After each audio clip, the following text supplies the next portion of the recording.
one name. Sorry. Only one name is provided. So then it has led to this, I think, has led to this idea that, there's only one. And there's a part of me that suspects that in some ways there's something also kind of, uh, it has served the purposes of everyone sort of maintaining their little fiefdoms, like me, So the implication is if I taught you, right, the QDEP 1 1 1 1 1 1, right? Then the last one in that line is my teacher, right? Whether I mean it or I don't mean it, uh, whether I am explicit or implicit about it, there is a suggestion then that, oh, well, then teacher to me, it goes down that way. So, so there's that side of things, just things that human beings do. But but each of these figures, were often taught by, influenced by more than one teacher. Not to say that there wasn't anybody at all who exclusively studied and was influenced by only one figure, but majority of these figures had more than one teacher. And certainly the case with Marpa, he studied with Naropa, and later biographies of you know of Marpa makes the point that Marpa's main teacher was Naropa. Or you could sort of see Naropa as maybe, like you could say, the director of studies, like in a graduate program. The director of studies was Naropa. He kind of oversaw Marpa's curriculum, so to say. And from Marpa's biography, we learn he sent Marpa to different teachers. The way that a graduate director of studies would say, yeah, I think you should take this class, this class, this class, with this professor and this professor and this professor. This class, nah, I don't know. Not when this professor is teaching it. Wait until so and so is teaching it. Then you can take that class. And if you have time, you could go audit, this or that class. And so Naropa was like a director of studies, and then of course, more than that, it is said that Naropa was the main influence. But there is sufficient evidence to show that Marpa was very much also taught and influenced by Metripa. So the other name that you see here, Naropa and Metripa. Yeah.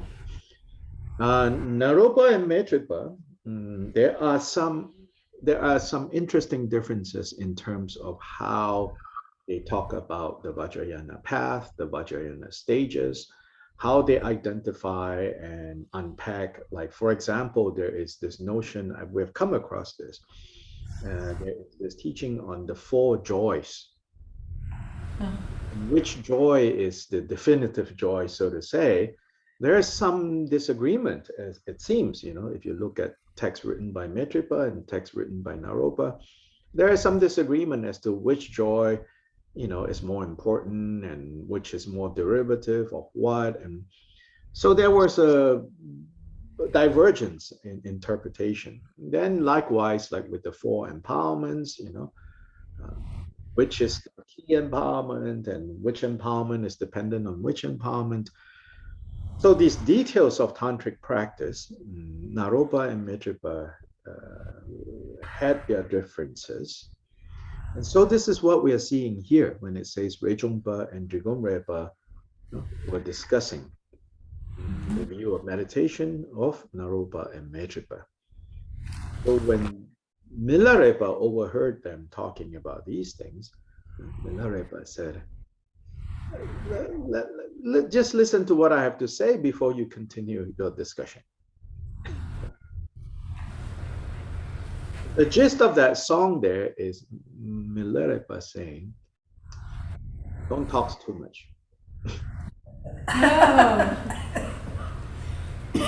This signature, but Milarepa is saying, you're all just speculating.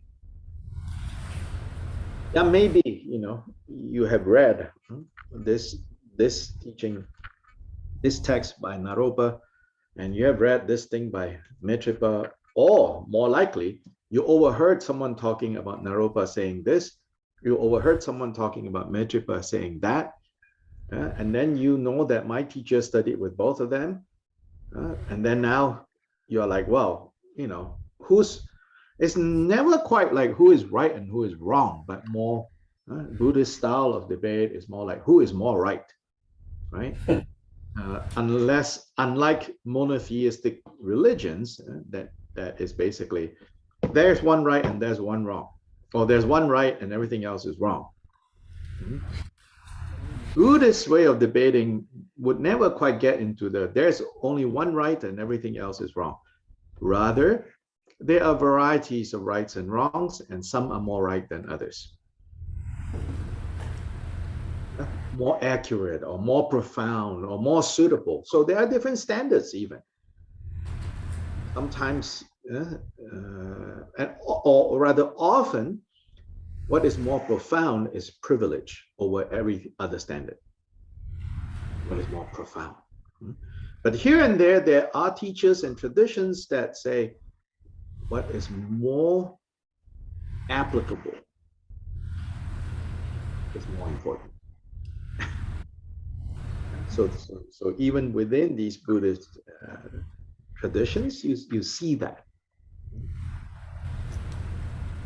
So anyway, we can see that basically Rechungpa and Drigumrepa were chit-chatting, debating, who got it more right, Naropa or Mitripa. Or if they are both right, why did they talk this? Why did one talk this way and one talk the other way? So there's lots of speculation. Well, maybe Mitripa was teaching, some less advanced practitioners, so then he, presented it that way. Naropa was, teaching a more advanced student, so then he explained things in that way and this way and that way. And, Milarepa overheard this and said, here, go stop talking about this. Listen to what I have to say. So then he starts, right?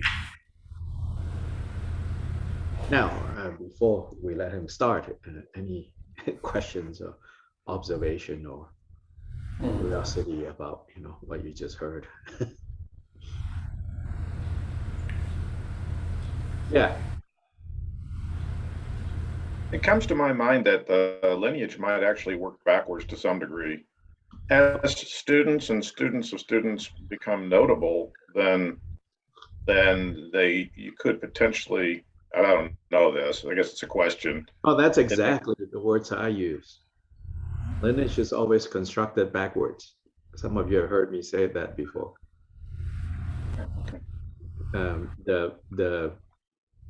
The idea, the propaganda is that, it comes from there and comes down, But if you really look at it, lineage is always constructed backwards.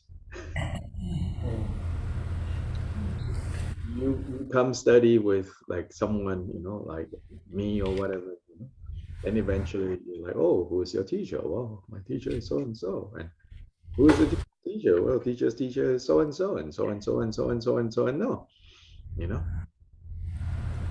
So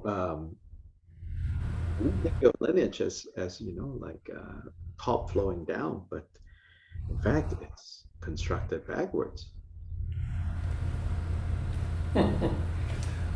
So then if you yes, then if you connect that to what you just said about even the teachings themselves are relevant in different ways at different times, or to be understood in different ways at different times and so forth.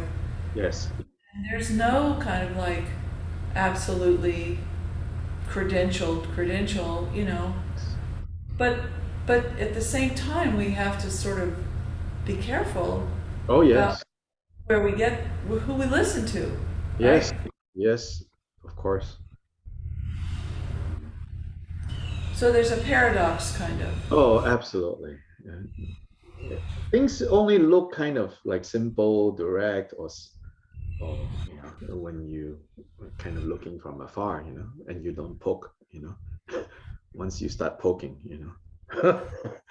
it kind of unravels, and then my style has always been, poke right from the beginning, then you don't have a crisis of faith, 20 years down the road, right? Yeah. Build on clarity of understanding and not so much on like, projection, like, oh, the good old days, the great ones, Anyway, one Tibetan intellectual who passed away not long after the Chinese invasion of Tibet, which would be in the 60s. 59, Tibet fell to the communist Chinese. So he lived for another 10 years. Gendun Chöpel, one of the kind of, like intellectual of the modern Tibetan period. He wandered outside of Tibet, one of these rare cases of an educated Tibetan monastic who, even before Tibet fell, he wandered off to India. Then went to Varanasi, studied with Sanskrit scholars, Hindu Sanskrit scholars. He even, I think, translated the Bhagavad Gita into Tibetan. Wow. Then he wandered further south and went to Sri Lanka. And he was so taken by what he saw in Sri Lanka. Even someone like him, felt like, oh, he said, seeing those monks, on alms round in, the paddy fields, walking past paddy fields in Sri Lanka, he was like, oh, wow, this must be what it was like when the Buddha was walking the good earth. And some recognition, like, these Theravada monks have maintained the form and the way of life of, ancient times. So he spent a number of years in Sri Lanka, but he was dismayed by the Sri Lankans dismissing Vajrayana as corrupt. Even though, on the other hand, he really admired, the monastic tradition there. Anyway, in one of his most famous writings called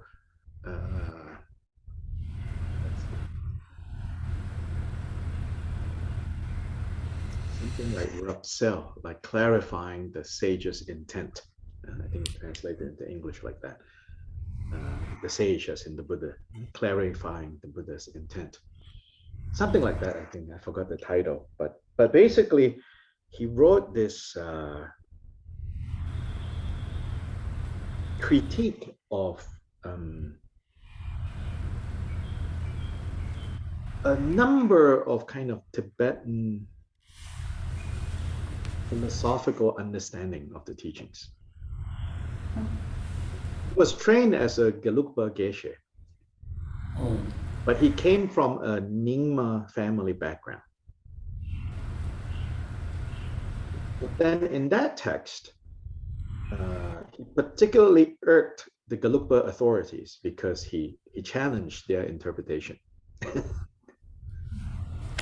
So in present day, Kagyu Nyingma folks and teachers kind of have a soft spot for Gendun Chöpel because Gendun Chöpel was poking holes at the Gelugpa debate tradition and philosophy and the Gelugpa way of teaching about emptiness, because Gendun Chöpel was so well trained in that system. So he knew, where the weak points are. He was poking holes, But one of the things he talked about lineage, he said this. He said, it's been translated into English. I mean, if any of you like, reading things like this, it's kind of refreshing. So he tells in that book, it's various and sundry topics, but one of them he talks about lineage. Yeah, he said everybody is saying, this is so profound. This is so profound. In relation to whatever it is, he says that they have accepted. It's so profound. This is so profound. But then when you ask them, who says it is profound? Then he said, then they will say, well, so and so, like meaning like he said, often the founder of your lineage, the main guy, right? They say, well, so and so said this profound. And he said, now, and so said, that interpreting the Buddha's teachings in this way is very profound, he says. I said, okay, fine. He said, but who can vouch for what so and so said?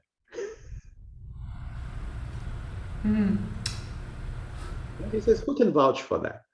And he said, well, his students said he is profound. He said, oh, I see. He said, well, then how do we know? Like his students said he's profound. Well, those students said that is profound. Then he said, eventually when you follow that line, it comes back down to what? You. Yeah, because right, it eventually comes back down to your teacher, and who said your teacher is profound? I did.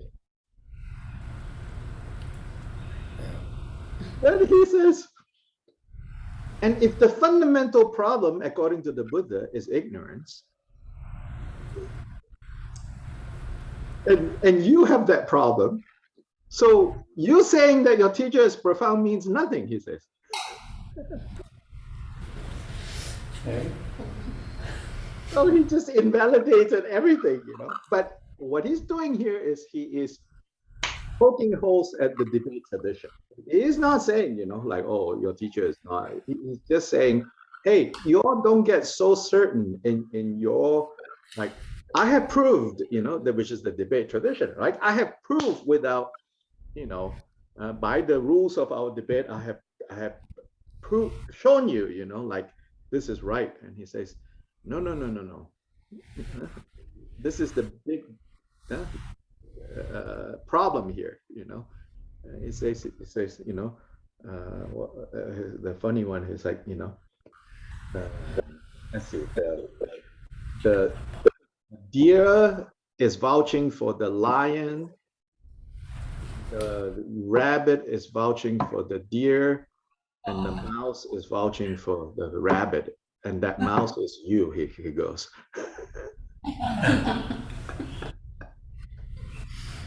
Can you tell us the name of this writer and the book?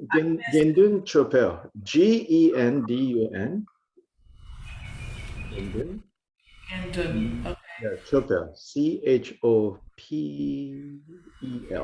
Phel, depending on, yeah. Okay, and it's clarifying the sage's intent? Yeah, Rapsel, Gompa Rapsel. Oh, actually, the sage is Nagarjuna, in fact. Yeah, like clarifying Nagarjuna's intent. So it's mostly talking about emptiness. Okay. Many wonderful topics in there. Like he talked about how he said, hey, he goes, hey, you guys doing deity yoga, Yeah. He says, because Buddha appeared in India, so the deities are described, the way they are described. He said, if the Buddha, turned up in China, then the deities you have to visualize all have long beards. And would wear Chinese costumes. Yeah. And then he said, because Buddha turned up in India, so the Pure Land is described uh, in terms that appeal to the Indians, such as like it said that the Pure Land is flat.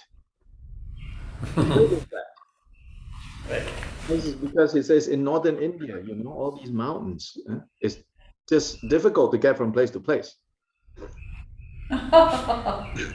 Then he said, if the Buddha appeared in Tibet first, he said, then Pure Lands will be filled with jars and jars of butter tea everywhere.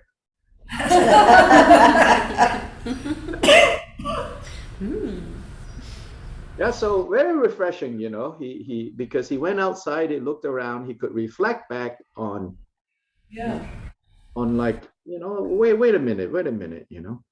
yeah, Yeah.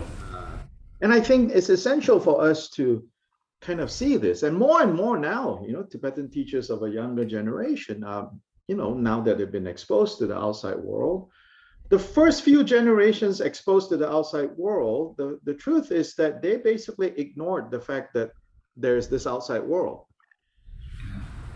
Yeah, in fact, the older generation of Tibetan teachers, they never unpacked.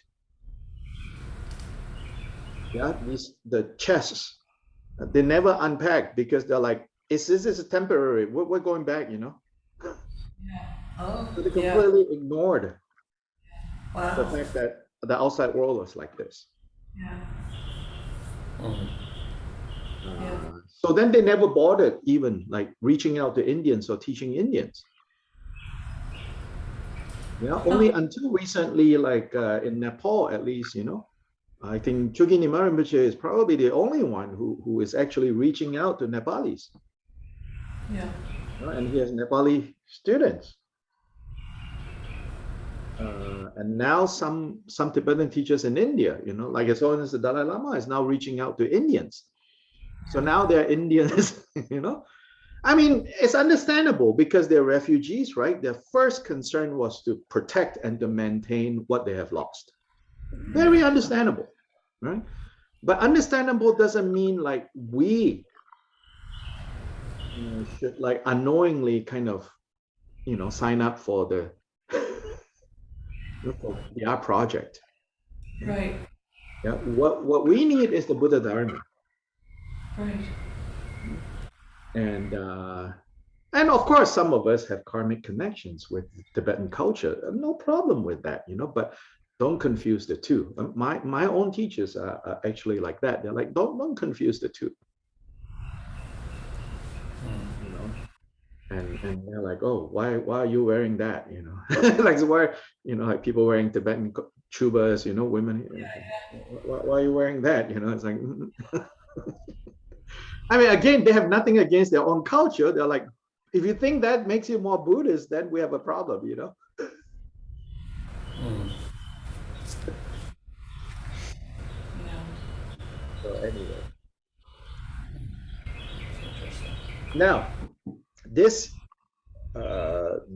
this here, Milarepa is saying to Trungpa and Drigum, you know, like he's basically saying, you know, there's no end to speculating and there's no end to talking about the different technologies. So in the end, what you need to do is to experience and come face to face with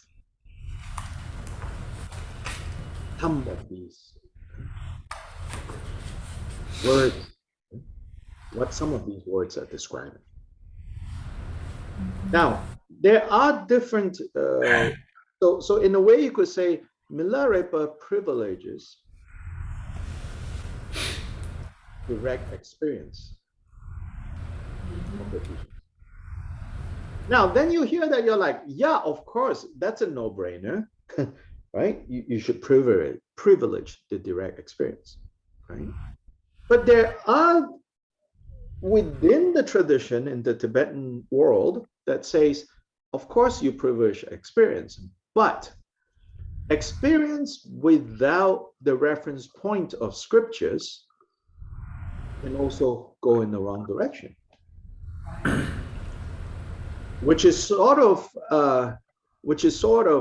Gendun Chapel's point when he says, Don't just say, oh, it's profound. Why? Because our great founder say so. Well, who said the founder was great? Well, the founder's disciples says it's great. Well, who says that the founder's disciples are reliable? Well, their disciples, and down to you. So part of the point he's making is you have to look at the textual tradition. You have to look at the textual integrity, and is this sound reasoning or not? So like the Sakyapa tradition, which is also being established in Tibet at this time, parallel to Milarepa's time, and some other traditions that don't exist anymore, they emphasize a lot of studying of text. And they have great libraries. On Facebook, I think maybe it's been circulating this picture of this shelf in the Tibetan monastery. Have yours come across on Facebook? Huge, it's just books, texts. That's the library at Sakya. Books and careful studying of that. Milarepa said, no, that's not necessary. So these are some of the different value system in a way. Milarepa's tradition is not looking at books. It's anchored on trusting the teacher.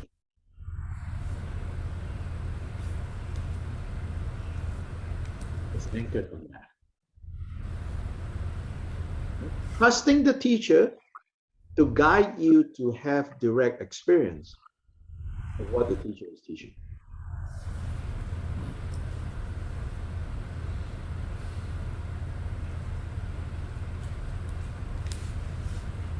So he says, what delight being free of conventional terms is so joyful. So by conventional terms, he's referring to all these scholastic categories and all that. The kind Lord Guru sits at my crown, realization inseparable from his continually dawns in my mind. So right there, he says, I rely on my guru. I don't rely on all these texts, all these words, all these vocabulary, all these categories. Rather, I look to the kind guru who sits at my crown. I accept, I put the guru on top of my head. You too, teacher meditators who engage in analysis. And so he's pointing to Rechongpa and Drigum and saying, hey, I need to remind you guys, you are my disciples, meaning we are meditators. We are not scholars, right? So you two meditator teachers, now you're engaging in the kind of debates and the kind of speculations that belong to those people over there. So he's saying, in our approach, if your words don't come from your inner understanding, you're just making noise and inflating your pride.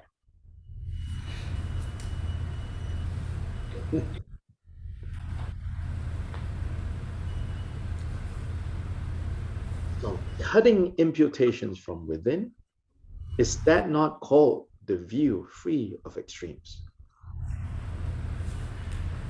So this is a technical term, the view free of extremes. Nagarjuna uses this, and then all the scholastic traditions, they will debate and talk about what is this view that is free of extremes. He says, okay, you can keep debating that, you can keep quoting this text and that text, or the view free of extremes is this and that, this and that, this and that. But he says, for us, the view free of extremes is only arrived at if we keep working on cutting projections. How do you cut projections? You cut projections by first recognizing how much and to what extent everything that we come in contact with through the six senses, through seeing, through hearing, through smelling, through tasting, through touching, through thinking. That's the six. All of this, that what we think we see, what we think we hear, what we think we smell, what we think we taste, what we think we touch, what we think we are thinking of. Can you see that all of these are imputed? That in fact our thoughts don't really reach the object that we think that we're seeing, or we're smelling, or we're tasting, we're touching. All we are seeing, tasting, touching, smelling is what our mind projects it to be.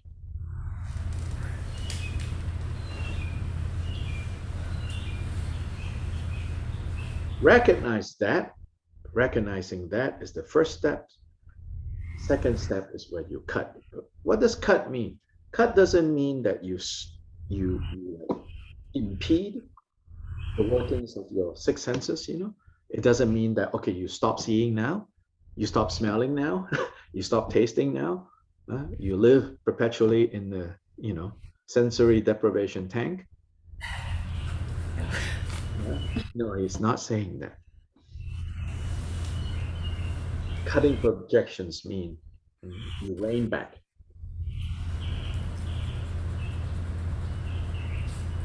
And you don't get dragged around by your experiences.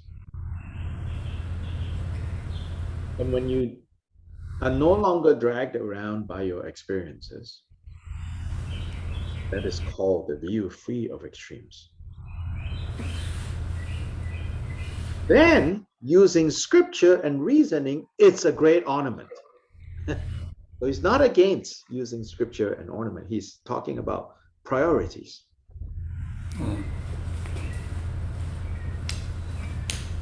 So when you have a taste of what this is talking about, then he says you can look at scripture, you can look at reasoning, and they will enhance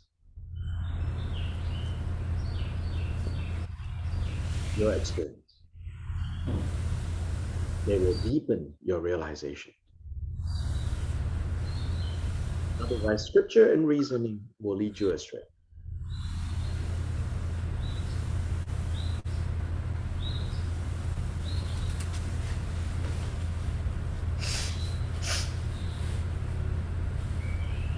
Concepts dissolving into Dharmakaya, is that not called self-arisen meditation? So here it's the a division, a way of categorizing the path into view, meditation, and conduct. This is what you're seeing in these three verses. Yeah. So view free of extremes, meditation that is self-arisen, and conduct which is of equal taste. Yeah. So the first three is about view, meditation, and conduct. This rubric of view, meditation, and conduct is very useful. In fact, you can basically apply that to everything to understand, you know, like where people are coming from. You can say, oh, these Americans, you know, what is their view? Their view is, you know, American is exceptional. America is exceptional. You know, what is their meditation? You know, the meditation is what do they habituate their minds with? You know, well, we habituate our minds with, you know, the virtues of capitalism. Yeah. The virtues of capitalism and the democratic system that is tied to that capitalism. You know, that's what we habituate. That's our meditation. What is the conduct of these Americans, shopping.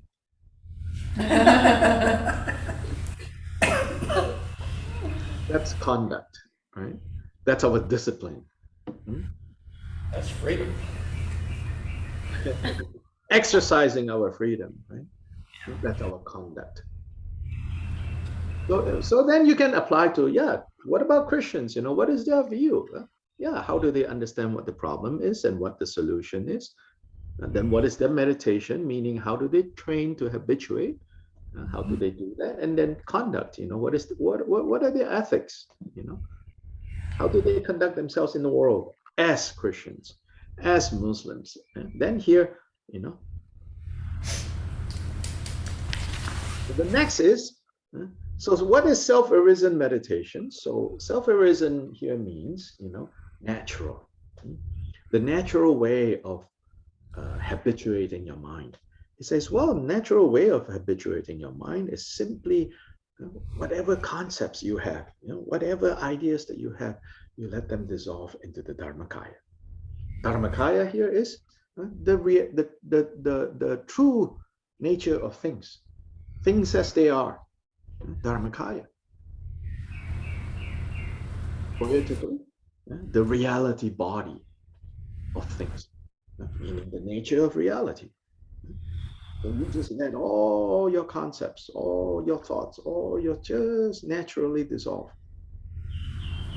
Then you don't get worked up by all the upheavals that turn up in your life. You just, well, that's self-arisen. That's natural situation.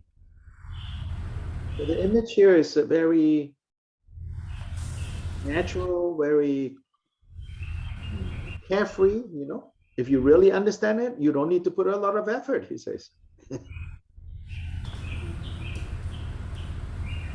Then connecting it with experience is a great ornament.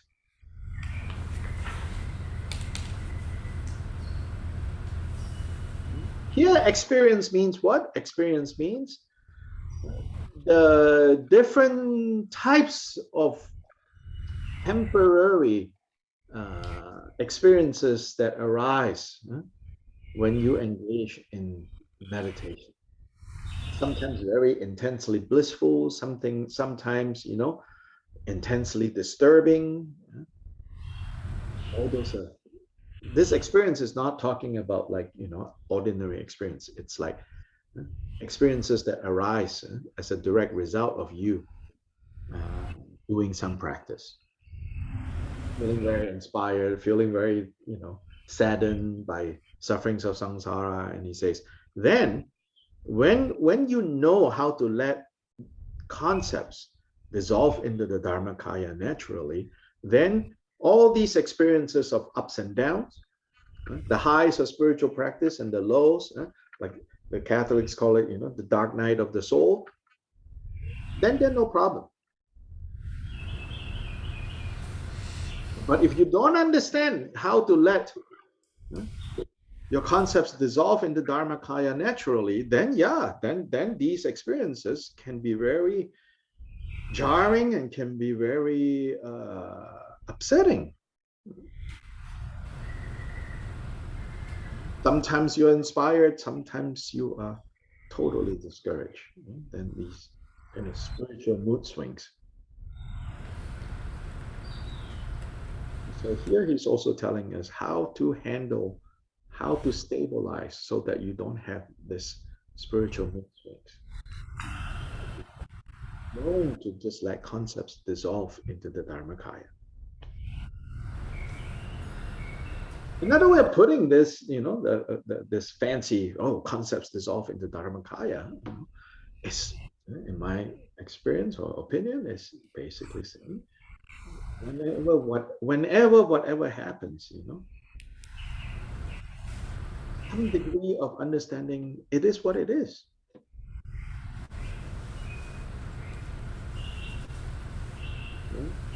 It is what it is.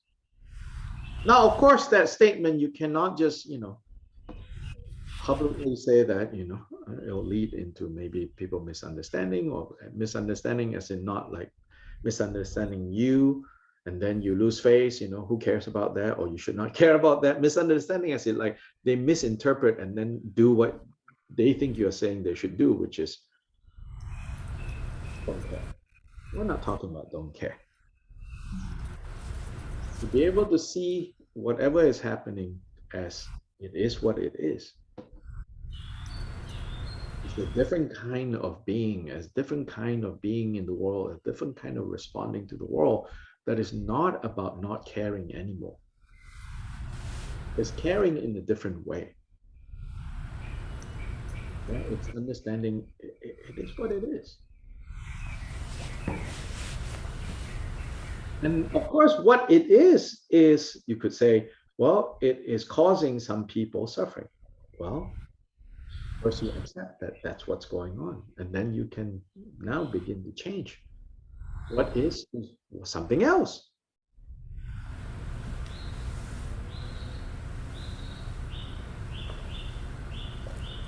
Purifying the sixth collection in their own state. Six collections are the six sense experiences. Is that not called the conduct of equal taste? That means in all your six senses, which is how we create karma through these six senses, we purify them. We free them from the pushing and pullings of aversion and attachment. Then our conduct, then the way we carry ourselves in the world can be equal taste. Again, here, right? It seems like it's talking about being indifferent to the world. It's not indifference. Indifference is a numb state of existence, numbing yourself so that you become indifferent. Buddha was far from indifference. The Buddha was far from being indifferent. But rather, the Buddha has this conduct of equal taste. Connecting it with the proper time is a great ornament to that. This notion of proper time, right, speaks to how you have to kind of, when this is happening in the right way, is timely. This response of equal taste. It's timely, it's always the right time, the right moment. You kind of respond to things with this equal taste.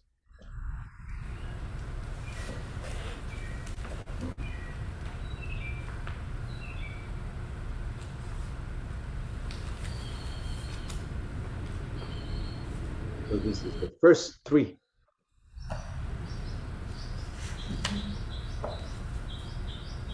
Real meditation and action or conduct. And what the ornaments are, the ornament these three. Any questions or comments?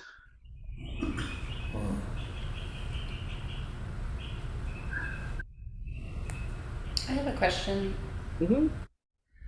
I sort of missed what you said about the six collection, purifying the six collections. Is that referring to the sense? Sight, sound, smell, taste, touch, and thoughts. Okay. Yeah, purifying them means, no attachment or aversion with regards to activities of these six doors. Okay. Yeah. Purifying means that to purify them of attachment and aversion. Oh, okay. So again, it's not like impeding your senses from operating. They operate freely and naturally. Purify, what are we purifying? Another way to talk about purify is to clear. Clear away attachment and aversion. Yeah, so I have a question too. Mhm.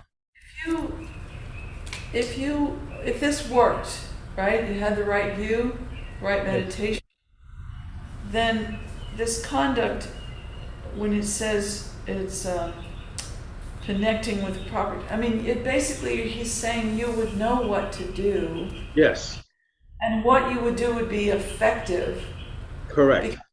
because it wouldn't be polluted by your delusions and your, you know, I Mhm. mean, to me right now, the most paralyzing thing is that like I see painful, hurtful things happening. Mhm.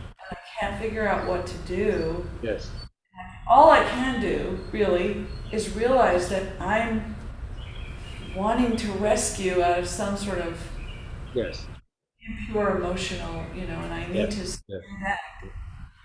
But so that's how I'm trying to interpret this to Sure. help me through Mhm. the rest of Mother's Day.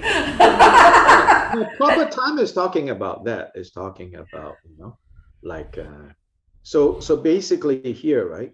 It's talking about effective conduct, Effective conduct, yeah. yeah, Okay. rather than conduct that you leads to frustration Yeah. Or adds to the confusion or or adds adds to, to the confusion. Yeah, yeah. totally.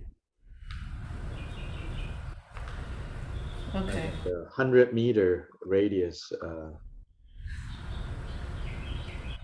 guide to conduct. Although 100 meters might put you all right at the Capitol. I don't know. Yeah.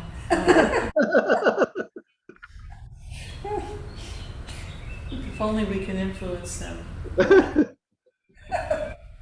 You could bring a statue of Satan and put it on the steps, front steps, right? Well, somebody already did that, didn't they? So Right. we keep sending Tara vibes over there, but it's so far penetrating. Or you could all dress up as Tara, Yeah, and go keep circumambulating the Capitol. No, you know what? This is true, a funny story. The guy next door building is rented by lobbyists, okay? And they were parking in a way that was blocking our driveway, so we had to tell them to stop doing that. But anyway, they told their landlord that they're pretty sure we're Satan practitioners over here. No. Yeah, and also that we're Antifa because when there was a Black Lives Matter protest, they didn't break our windows. So clearly we're collaborating. At the house? It was just so funny. It was so, like right there next door, Oh, those next people. door. Okay. Anyway. Clearly, you all are doing something right. Well, that's not how he saw it, but anyway. I got a question about this sentence. It says that purifying the six collections in their own state. Mhm. Now, the way that I respond to that is it means leave your senses intact independently before you try to assemble it into some kind of meaning. Yeah. Yes. In their own state is talking about before they get contaminated by attachment and aversion. Because their own state is saying, sight in and of itself, no problem. Sound in and of itself, no problem. But when sight is fueled by attachment and aversion, which of course is ultimately produced by confusion, then we have problems in their own state. That's how you purify. Karen. Okay, I just wanted to I have to tell this quote that Dr. Wise said yesterday because it blew me away. I thought, oh my God, it was so good. And then he said, don't be bothered by others' expectation. No, yeah. Don't burden others. Don't burden others with your expectations. Oh, Don't burden others with your expectations. Yeah. I was quoting Chakduk Rinpoche, actually. Well, whatever. I mean, I was like, Yeah, whoa, of course, Chakduk gush, Rinpoche was that quoting big gush the of wind knocked me down. Buddha. It was really good. And Yeah, then I just had a question about meditation because I have to go in a minute, yeah. go down there. But anyway, right now I'm going through a really not being able to focus period. And it's I want to be able to focus and I just can't right now. I don't know why. Because you're focused on something else. Yeah, but it's all just negative stuff. Yeah, so I mean, just the same old computer stuff Yeah, over and over. yeah. So we can focus. Our power to focus is always present. It's the object of focus that creates happiness or suffering. Well, I know, but what I'm saying is, how do I get back in line? um, Lean into the heavy negative stuff and feel it's how painful and yucky it is. Then when you've had enough, then you will come back, the pink light rays of Tara. That's what I tell my friends. I say, just worry 20 minutes a day and get it over with and then move on. Yeah, lean into it so that you see more clearly the burden of carrying that negative focus. Not judging, but seek clarity, as that other quote I said from the Dhammapada. Seek clarity about our own shortcomings, not judgment about our shortcomings. Shortcomings here means, seek clarity about choices that we have made without judgment, like, oh, you're good, you're bad. But when we try to seek clarity, we will start to see how heavy when we focus on the negativity, what's wrong, and that we are focused on what's wrong and all that. And that comes from this Buddha nature, So there are lots of news and all the things that are going wrong, and Supreme Court for some people, and I mean, on either side of the fence, these kinds of news always will turn up. And of course, we only sit on our side, and we are very sure, all the good reasons why our side is important. But to be able to kind of lean into that and say, the negative feeling itself is what is so heavy. Not necessarily the issue itself, but the hopelessness and the anger and the disappointment, or all of that is what is heavy and burdensome. So give yourself space to actually experience that, rather than to add more to it and say, but I should be meditating, but I should be chanting mantras. You're reading my mind. Yeah, but that, I mean, sometimes it works, but I think a lot of times it just makes you feel even more lousy, give yourself space to feel, the anguish or the distraction, but not to indulge in it, but to seek clarity about the heaviness and the burdensome nature of that. And then when you have seen enough of that, quite naturally, you're like, I'm done. Now I'm going to go find more efficient conduct, more effective conduct. Then you already know what that conduct is. Right? It's there waiting for you. You'll go back to your mundo, you'll go back to your shamatha, you go back to studying Milarepa, you go back to, learning the Dharma. Thank you. Mm-hmm. That was great. That helped so much.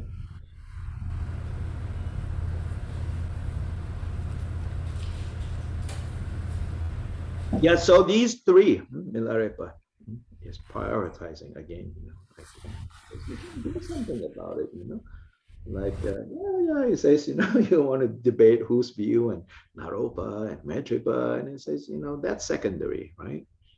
You figure out, how to make these teachings relevant to you first. Then from there, you can then figure out, oh, on Naropa's level, why he's speaking like that. On Metripa's level, why he's speaking like that.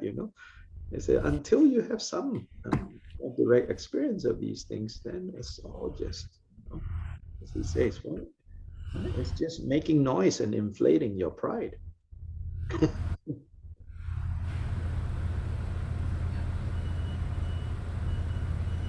The arising of the experience of bliss emptiness is that not the point of the whispered lineage instructions? This whispered lineage is referring to the lineage that he has. Ningyu. Ning is like whispered. Ningyu. It was used interchangeably at that point with what is now known as Gagyu. Gagyu, Ningyu was used interchangeably. At this point, there was no sectarian identity of, oh, we are Kagyus, and those are over there, and those are over there. All these came like, Milarepa lived in the 12th century. That kind of clear sectarian identity with, and sectarian identity comes in when institutions are in place. At this point, there were no clear institutional differences yet. Yeah, they're all just monasteries. And it's not until a couple of centuries later, before these differences in style got kind of combined with institutional different centers of institutional power. Okay? So here, whispered lineage is saying like the point of our style, of our lineage, is the arising of the experience of bliss emptiness. So this is Vajrayana stuff, bliss, which is related to desire. Vajrayana has methods to work directly with desire, lust, frustration, transforming that into, like in the midst of experiencing bliss, right, you can see powerfully emptiness. Because this is the point of my tradition. Connecting it with the four abhishekas, here it's talking about, like I said, Vajrayana, this is the four empowerments. Yesterday during the Ushinsha Vijaya program, I said, a major empowerment, what makes it major is it has these four stages of empowerment, here called the four abhishekas, known as the base empowerment, the secret empowerment, the wisdom, knowledge, and word, the fourth empowerment. These are the four stages. So these four stages of empowerment can be done ritually, and often received ritually, and not with any kind of direct experience of. Like when some of you have gone and some of you remember and most of us don't remember. At some point during this four empowerments, if you've gone things like that, the Lama will say, okay, now, like the first Abhisheka and the first joy has arisen. Oh, now the second Abhisheka, then the second joy has arisen. And for all of us, it's just like, oh, okay, first joy. Oh, okay, second joy. Oh, okay, third joy. And then, oh, okay, fourth joy, and you're like, oh, happy, happy, joy, joy, So Milarepa here is saying, the true empowerment in 4 stages isn't a ritual event. It comes as a result of practicing the whispered lineage instructions. Then true empowerment, right? Empowerment means what? To be invested with power, right? To empower. Who is actually empowering us? Our own experience, our own practice is what is empowering us, so to say, is installing the realization in us. And that comes through the power of practice. Then you actually receive the actual 4 empowerments.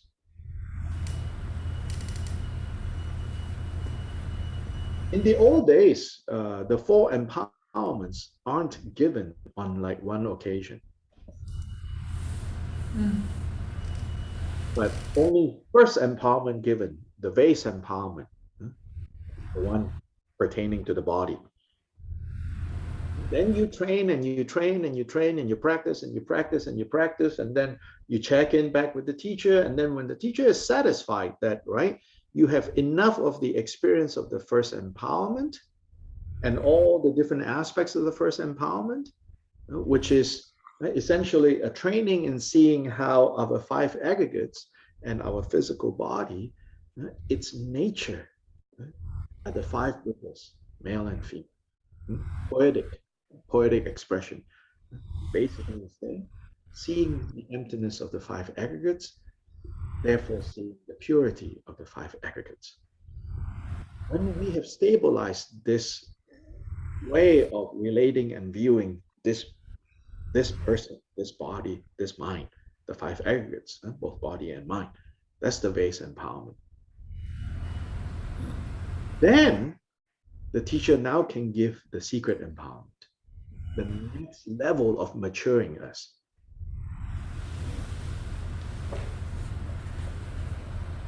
And there, the secret empowerment is dealing with a more subtle level of transformation, working with what's known as the Vajra body, which in our more common expression, we're talking about the psychic body, the energetic body. Then after enough experience of that, enough of a basis have been formed, then the teacher gives the wisdom, knowledge, empowerment. Finally, the 4th, the word empowerment.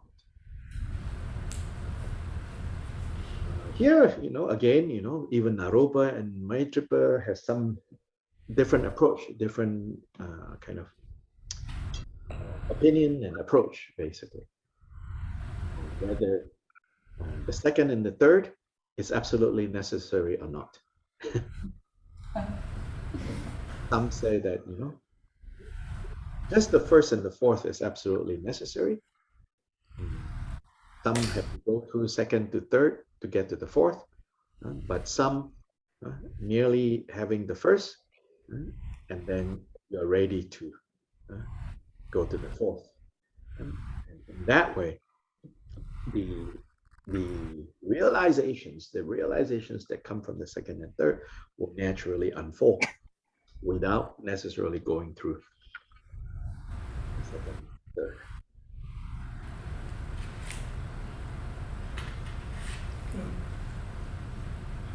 Lost him. Oh, no. Karen? So that's that about the 4 abhishekas. Yeah? Would you repeat 3 and 4? The 3rd is called the secret I empowerment. got body and mind is 1, psychic body is 2. Yes, and then the 3rd is even a more subtle level. It's also working with the psychic, the energetic body, the 3rd empowerment. And the 4th is the nature of mind.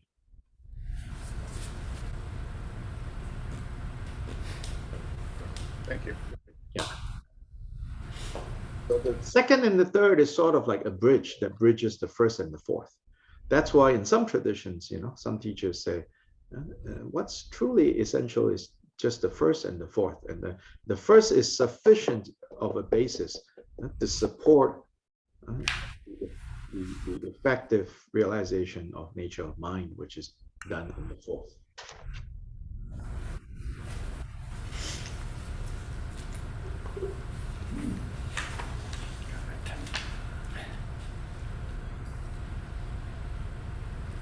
Milarepa, I think, will insist that second and third are very powerful, skillful means that you should not bypass second and third, because that was his approach. He really came with all this, like the, Kundalini, you've heard of things like that, Tummo, inner heat, and he was a master in that. So second and third was his method to arrive at the fourth. Now, interestingly, who we call his main successor, Gampopa, we have seen him. He has turned up and he has left now. Yeah, in context of this collection, Gampopa seems to say first and fourth, that's enough. No need second and third. So even between Milarepa and Gampopa, there's disagreement. And maybe disagreement is too strong a word, different approach to guiding disciples. I think that's a better way to put it. It's not like they were arguing,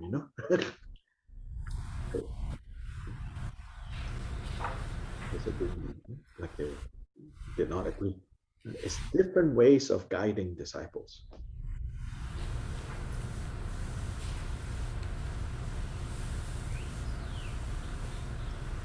Buddha says, no need to mess with that, all that energetic body, psychic body stuff.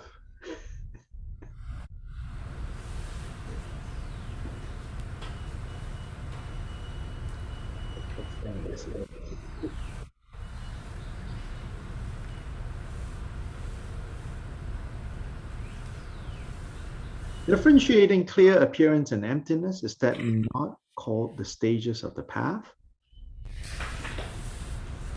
Differentiating clear appearance and emptiness, right? So clear appearance and emptiness are said to be the two qualities of things. And when we don't see either of those two, that's the definition of being obscured. And so we are right now obscured, not seeing this how things clearly appear and yet they're empty. Although they're empty of essence, they also clearly appear, right? So usually we're talking about the non-duality of these two. But here he's saying, when you're on the stages of the path, you are training alternately with clear appearance and emptiness. So even though ultimately clear appearance and emptiness is non-dual, you do not get to the non-duality of this by making it fuzzy. Oh, clear appearance, emptiness, same. I think a lot of us, myself included, like when you first encounter this, you think, oh yes, clear appearance, emptiness, clear appearance. Non-dual. When you hang out enough at Dharma centers, especially Tibetan Dharma centers, people are mouthing these things all the time. Milarepa says, no, the stages of the path consist of differentiating between clear appearance and emptiness. Sometimes you train this, sometimes you train in that. And by training patiently, skillfully in differentiating the two, you arrive at non-dual. Somewhere I remember reading, Chogyam Trungpa Rinpoche said, the Vajrayana approach to duality is not to pretend they don't exist, but to jump head on into both the dualities and then let the both of them explode.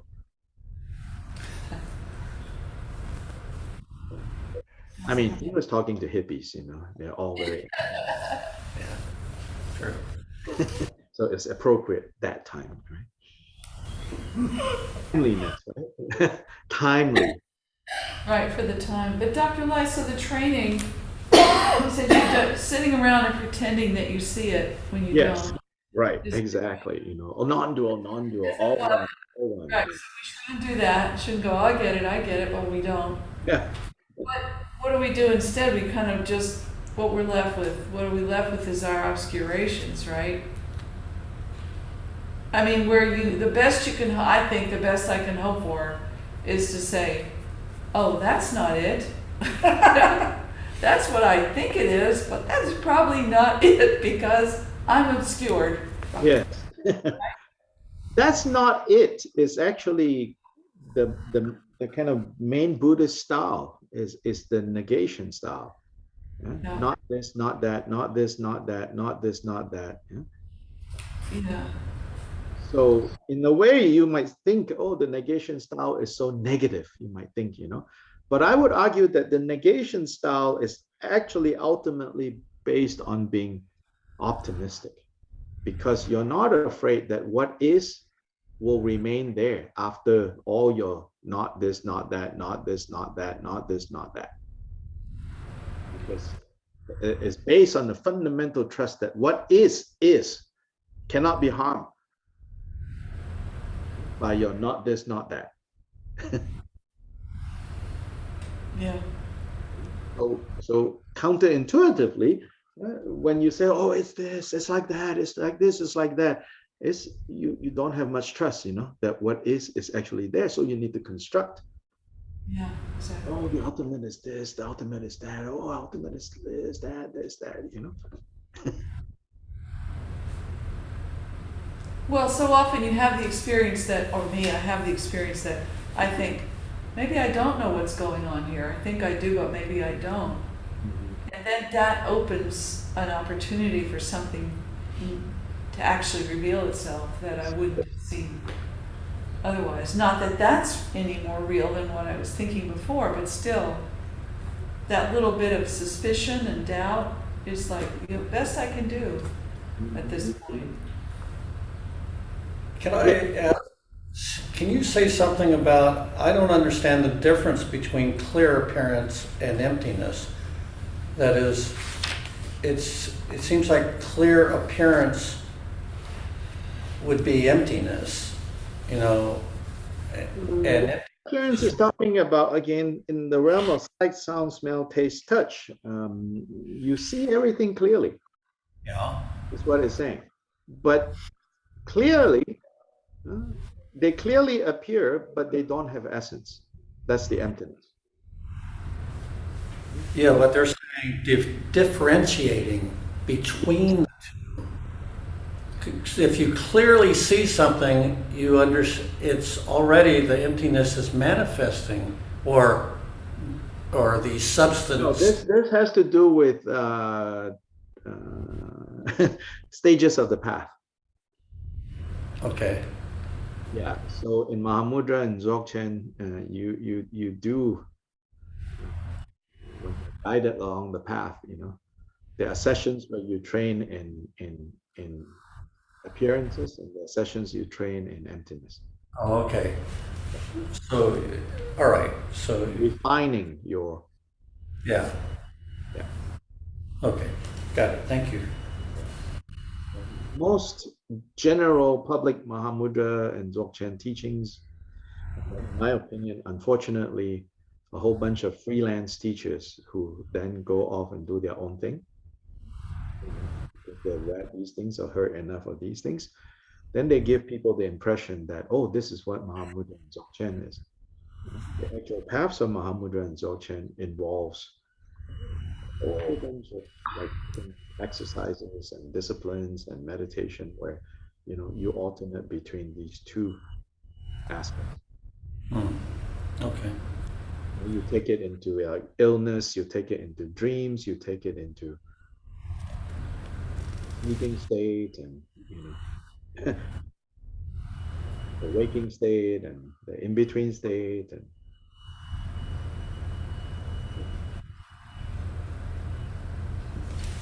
so connecting it with the path signs is a great ornament. So here it's talking about, then ex, all these things that will turn up, as you progress along this path, not in the general sense of path, but like these stages. So like in Dzogchen, for example, some of the appearance and emptiness training involves like pressing eyeball. Yeah. Yeah. And then when you press, you can you look to the top corner of your eye and you'll see certain things, and that kind of, that's what, just an example. Please don't go poke your eyeball out. Oh. But it's things like that. And then it's also like gazing at the sun, and it can lead to blindness. Kempo Jigme Punso, towards the end of his life, was blind in part because doing this gazing into the sun directly. And visions arise, and then how you relate to the vision, and yeah, those are all very esoteric stuff.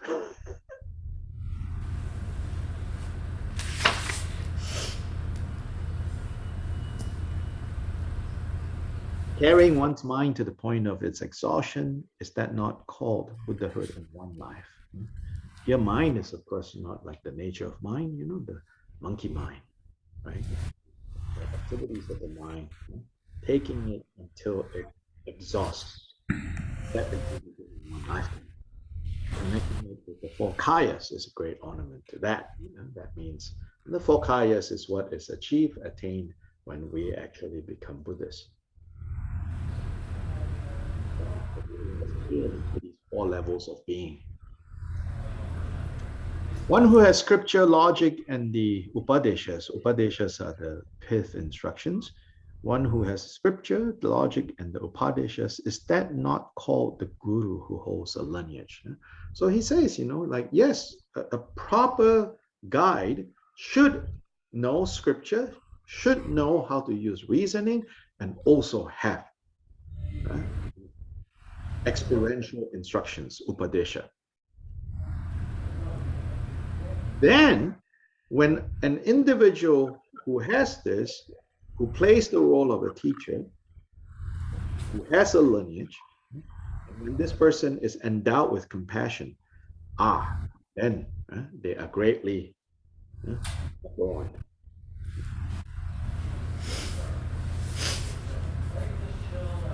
Faithful ones who have great compassion are those not called students, who are suitable vessels.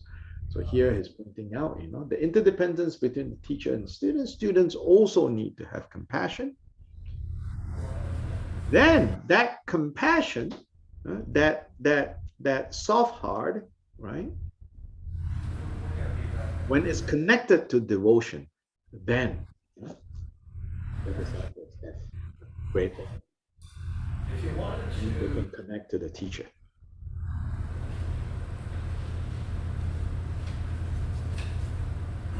If we only have sadness of heart, tender heart, compassion, devotion, then it can be a very painful place. One gains resolution about the mind through the view. Meditation then takes this and brings it to experience. And then through conduct, one brings it to its completion. And this is how view, meditation, and conduct are together. Its actualization is the four kayas, the four modes of being of a Buddha. And the result is asserted in terms of mind. Finally, we're talking about realizing the nature of mind completely. Realization is seeing it all come down to one thing, one single thing.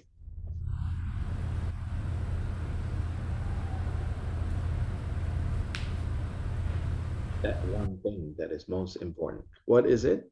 Well, you have to discover that. Oh. That one single thing.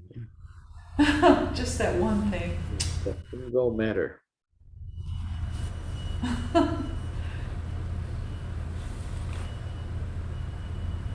Yeah, so maybe that's it for today. Yeah, that's great. Wow.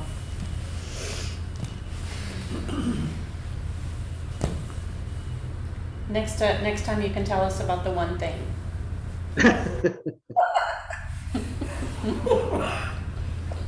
Yeah, Yeah. yeah, So sure. the one thing dissolves all duality. That's right.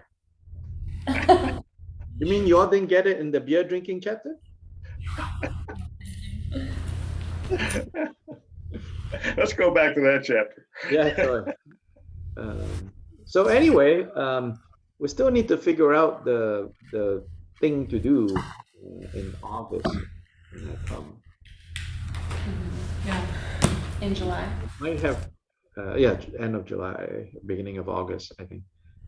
Um, we we have to kind of think in terms of like we can't achieve too many things. So, and then if we try to achieve too many things, we'll end up not doing anything in particular. So we have to see. I mean, in the past, right, we have always done like a 2 day public thing that kind of pulls as many people as we can, right? Yeah. Now, I wonder if realistically, even if we pull, will they come, you know? Well, can I say to that, Yeah. we have a lot of people that have been connecting to us online Yes. and are now, like, we do these introduction to Buddhism classes and Right. Wednesday meditation class. People are coming, really a lot of people. Right.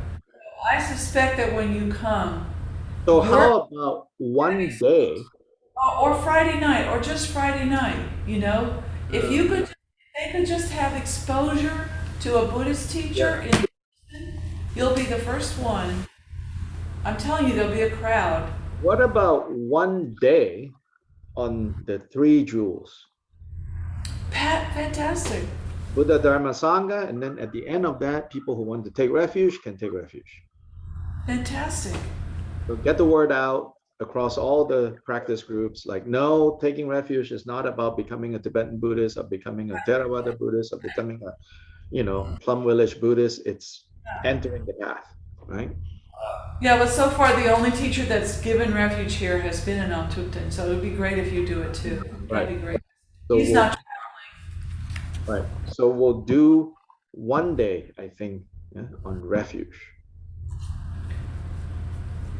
And then one day would be more on what we've been looking at, the Vajrayana stuff.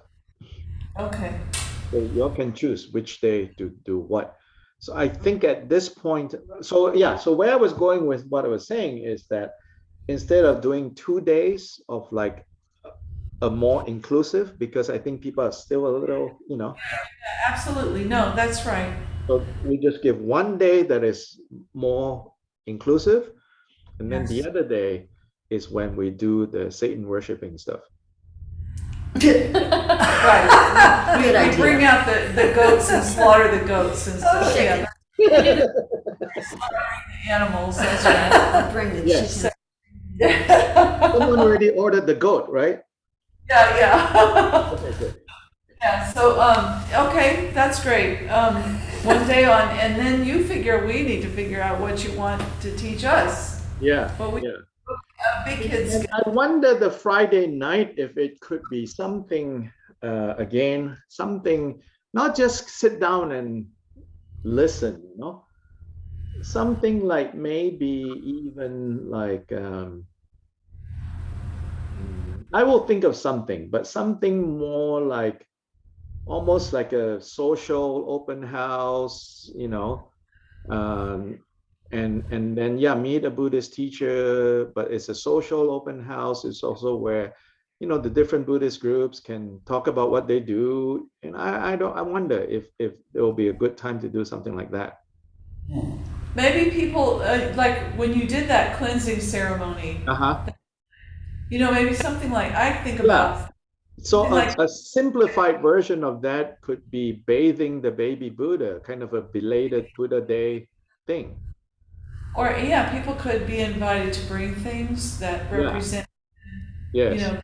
putting the pandemic behind them, or Yes, yeah, cleansing the pandemic and something like that, yeah, and inviting people to, party, like you're saying, in the nature of a celebration rather than yes, yes, a social, get to yeah, know EBS, da da da. sweets. Good. So now we figure out what we're going to do.